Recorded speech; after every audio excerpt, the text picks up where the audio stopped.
So good day everyone.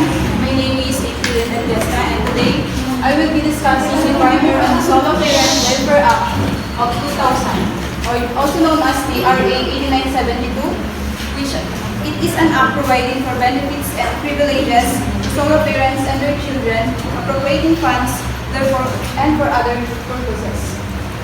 So let's start defining who is considered as a solo parent. As pursuant to Republic Act number 8972, solo parent is any individual, any person or any individual who falls under any of the following categories. So yung solo parent sa Republic Act number 8972 is may 10 definition. So first is a woman who gives birth as a result of rape and other crimes against chastity, even without final conviction of the offender, provided that the mother keeps and raises the child. So, ibig sabihin dito, nagiging solo parent ang isang babae na biktima ng panggagahasa kapag pinili niyang itaguyod at palakihin yung yung kanyang anak na mag-isa lang siya, even though yung offender is not yet been convicted.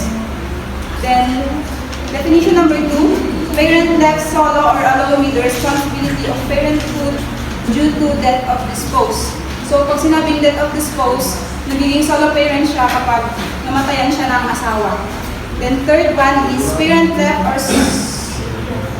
parent left solo or alone with the responsibility of parenthood while the spouse is detained or is serving sentence for criminal conviction of at least 1 year. So, dito naman nagiging solo parent yung isang magulang kapag kahit hindi pa sila hiwalay ng asawa niya, kapag nakulong siya and serving a sentence of at least 1 year, yung hindi nakulong na asawa is magiging solo parent.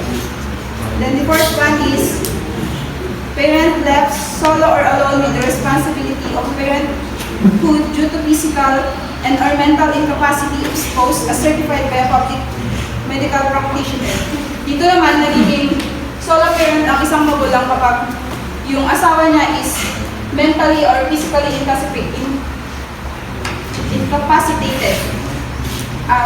If a spouse becomes physically or mentally unable to take care for the child, the other parent takes the full responsibility. Then next is parent left solo or alone with the responsibility of parenthood due to legal separation or de facto separation from spouse for at least 1 year as long as he is entrusted with the custody of the children.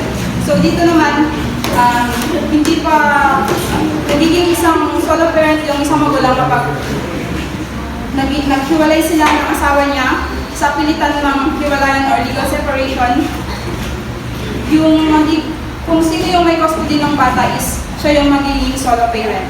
Then next is parent left solo or alone with the responsibility of parenthood due to declaration of nullity or annulment of marriage as decreed by a court or by a church as long as he or she is entrusted with the custody of the children. So dito naman, involved yung marriage. Nagiging solo parent ang isang magulang kapag yung kasal nila is napawalang visa. So yung pinagkaiba ng definition number 5 at definition number 6, yung 5 kasi is naghiwalay lang sila with legal separation or yung de facto separation. Kapag naman sa definition number 6 is napawalang visa yung kasal nila. Then number 7, parent left solo or alone with the responsibility of parenthood due to abandonment of spouse for at least 1 year. Dito naman, nagiging solo parent yung isang magulang kapag yung asawa niya, babae man or lalaki, inabando na yung pamilya or basta yung natirang magulang is siya yung magiging solo parent as long as nasa kanya yung custody ng anak niya. The number 8 is the unmarried mother or father who has preferred to keep and rear his children instead of having others care for them or give them up to a welfare institution. Ito naman, nagiging solo parent ang isang magulang kapag pinili niyang hindi magpakasal at itaguyod yung sarili niyang anak. The number 9, any other person who solely provides parental care and support to a child or children. Ito naman is anyone who takes full responsibility for child's care even though he or she is not the biological parent of the child. Then, number 10 is any family member who assumes the responsibility of head of family as a result of death, abandonment, disappearance, or prolonged absence of parents are solo parent. So, dito naman is any member of the family. So, for example, pwede yung eldest sister or eldest brother, basta siya yung parang tatay yung magulang sa pamilya nila. Matatawag siyang solo parent.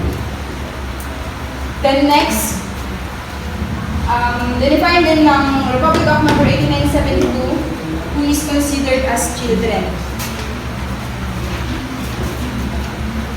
So the term children refers to individuals who are living with and dependent on a solo parent for support. This includes those who are unmarried, unemployed, then under the age of 18. However, even if they are over 18, they shall be considered children if they are incapable of supporting themselves due to mental or physical incapability or disability. Essentially, it describes individuals who rely on their solo parent for financial and other forms of support because they are either too young or they are either too young to be dependent or unable to support themselves because of disability.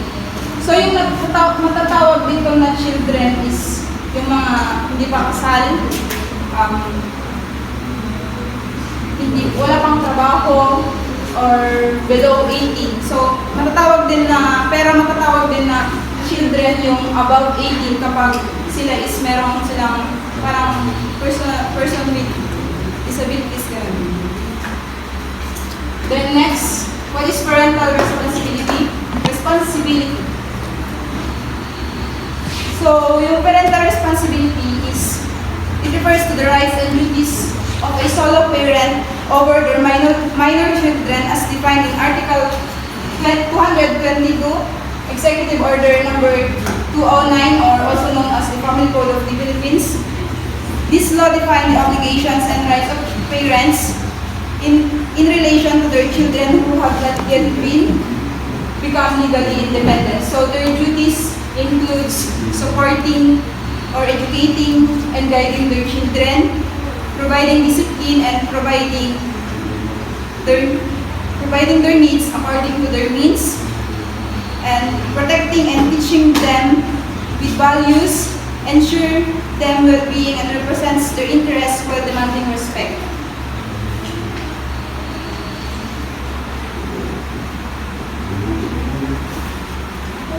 Then what are the employment-related benefits available to all solo parents?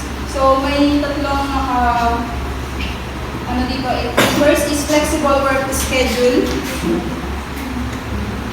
This refers to the right of solo parents employee to vary his or her arrival and departure time without affecting the core work hours as defined by the employer. The employer shall provide for a flexible working schedule for a solo parent as long as it shall not affect individual and company productivity. In case of certain meritorious grounds, the employer may request exemption from TOLE. So for example, dito, yung flexible work schedule, parang binibigyan sila ng time kahit na maliit sila sa trabaho or para kunwari pag may emergency sa pamilya nila is pwede silang maliit sa trabaho na hindi nakaka-apektuhan yung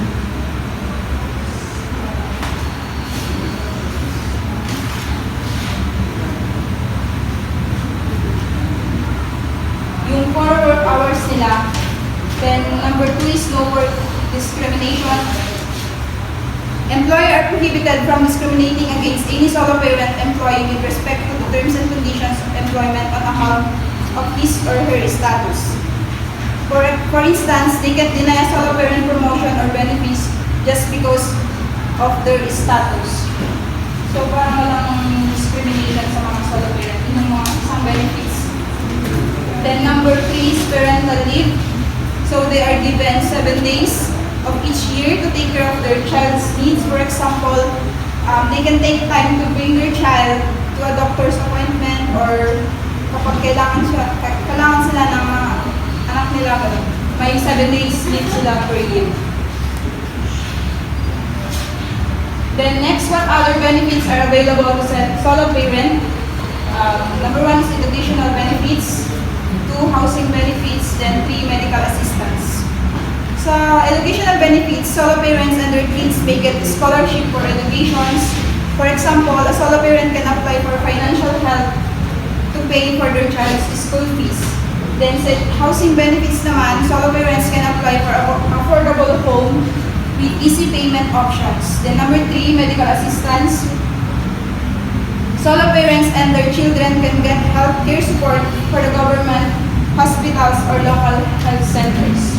Then last is the RA 11861, which amends the Republic Act number 8972.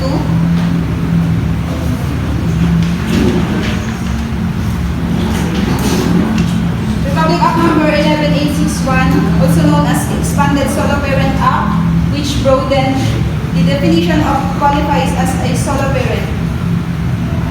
So yung kanina dun sa 10 definitions of a solo parent, parang yung RA 11861 is parang binoded lang niya yung mga definitions kung sino yung qualify as a solo parent. So some of the amendments is dito sa 11861, sinali niya yung mga OFW. Tapos dun sa who is considered as children, dito sa 11861, di ba kanina dito, 18 below and above 18. So dito naman sa Republic Act 11861, 22 years old and above 22 years old, ganun din kapag may mental or physical incapability yung bata.